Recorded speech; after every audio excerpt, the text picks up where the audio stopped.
Olá, meus amigos! Estamos aqui para fazer um comentário de mais uma decisão do Supremo Tribunal Federal. Vamos fazer uma análise muito importante para quem sonha com a Defensoria Pública, porque é uma decisão que vem confirmar a tese, se é que ela precisa ser confirmada, eu que tenho minhas resistências a ela, de que a Defensoria Pública é um órgão público independente.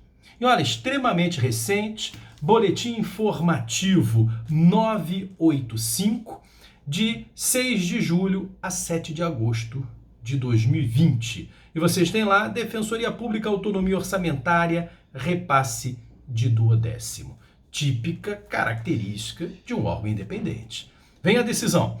O plenário, por maioria, julgou procedente o pedido formulado em arguição de descumprimento de preceito fundamental, a DPF, para determinar ao governador do estado de Minas Gerais que proceda o repasse, sob a forma de duodécimos até o dia 20 de cada mês, da integralidade dos recursos orçamentários destinados à Defensoria Pública Estadual, pela Lei de Diretrizes Orçamentárias, para o exercício financeiro de 2016, inclusive quanto às parcelas já vencidas, além também em relação dos eventuais créditos adicionais destinados à instituição. Então, dá para ver que é um processo antigo, né? Uma DPF 384, ministro relator Edson Fachin.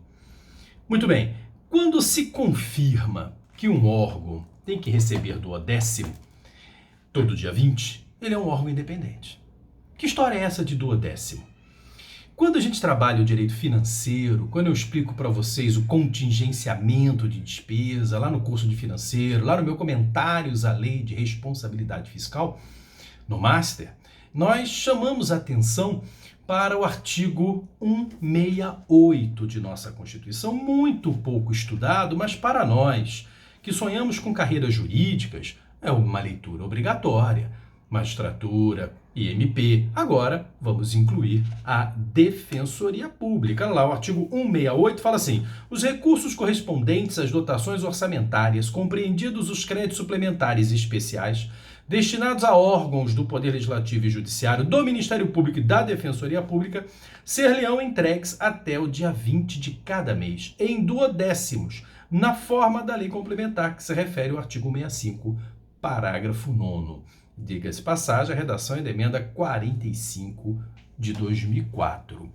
Então, o órgão independente faz a sua proposta de orçamento calçado na LDO e o governo é obrigado a repassar todo dia 20 de cada mês os valores lá previstos. Não podendo, inclusive, contingenciar. Nós aqui, nas análises da jurisprudência do Supremo, já falamos, né?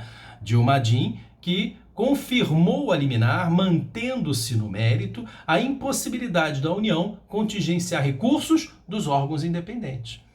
Parágrafo 3º do artigo 9º da LRF. O que gera até muitas injustiças, como você já deve ter visto. Às vezes o governo, Poder Executivo, né, não consegue pagar 13º do funcionalismo, mas o pessoal do Judiciário, do Ministério Público, da Defensoria Pública, do Tribunal de Contas recebe. Por quê? Porque eu não posso contingenciar. O correto é sentar, fazer uma reunião com o chefe dos outros poderes e pedir ajuda. Só que às vezes nem sempre essa reunião é fácil de se agendar, nem sempre os outros poderes querem colaborar e você encontra literalmente essa situação. Quando falta o dinheiro, quem sofre é o pessoal do Poder Executivo, que é onde o Poder Executivo tem aonde cortar. Então, o fato de ter duodécimo reforça a tese, lá, a Defensoria está lá, que é um órgão independente.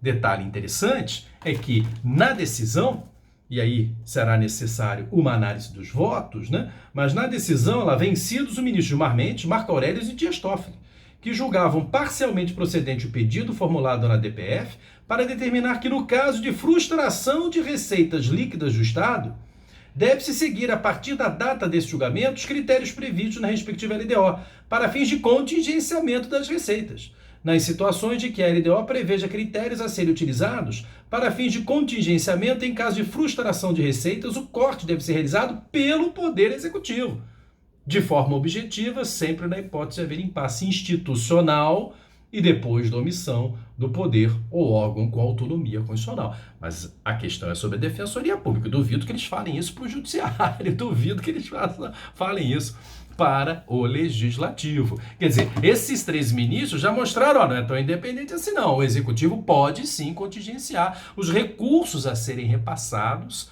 para a Defensoria Pública. Lembro que órgão independente, na visão do direito administrativo, é aquele que tem atribuições dadas pela própria Constituição. Então, no nosso caso do Ministério Público, o artigo 129, são funções institucionais do Ministério Público. E aí você tem lá 9 atribuições, com certeza, Ministério Público é um órgão independente. Agora, quando ele termina de falar do Ministério Público, vem na sequência a Defensoria Pública, artigo 134 e 135. E não há. São funções institucionais da Defensoria Pública. Diz para que ela presta: orientação jurídica, promoção de direitos humanos, né? Atender o desassistido e assim por diante, né? Mas não elenca as suas atribuições. E olha, é um artigo que é toda hora alterado, emenda 45, emenda 74, emenda 80, e eles não conseguem trazer uma redação que me convença que é um órgão independente. Por isso, especialmente para fins de concurso, eu falo sempre isso em sala de aula, né? Penso que a Defensoria Pública não precisaria ser um órgão independente.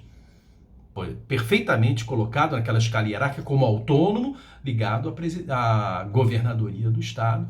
Em âmbito federal, deveria ser ligado à Presidência da República, mas em âmbito federal certamente é ligado ao Ministério da Justiça. Muito bem. Agora, para defender a tese que a Defensoria Pública, principalmente a estadual, é um órgão independente, você, no concurso da Defensoria Pública, traga a Constituição do Estado do Rio de Janeiro, porque ela traz algo que falta à Constituição da República. A Constituição do Estado do Rio de Janeiro, no artigo 178 e seguintes, fala da Defensoria Pública. E no 179, parágrafo 3º, olha lá o que falta à Constituição da República. São funções institucionais da Defensoria Pública.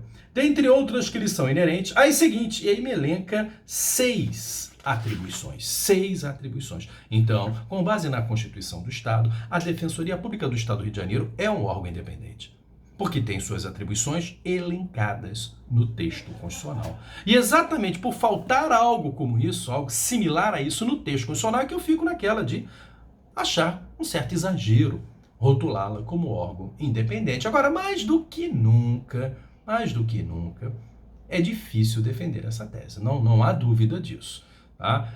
Certamente, com qualquer interlocutor que você tenha uma discussão, especialmente um examinador, o melhor caminho é trabalhar realmente a Defensoria Pública como órgão independente, fazendo a sua proposta orçamentária com base na LDO, recebendo duodécimos todo dia 20, com repasses obrigatórios que não podem ser contingenciados pelo Poder Executivo. Ok? Esse é o contexto desta decisão do Supremo. Valeu, meus amigos! Até a próxima!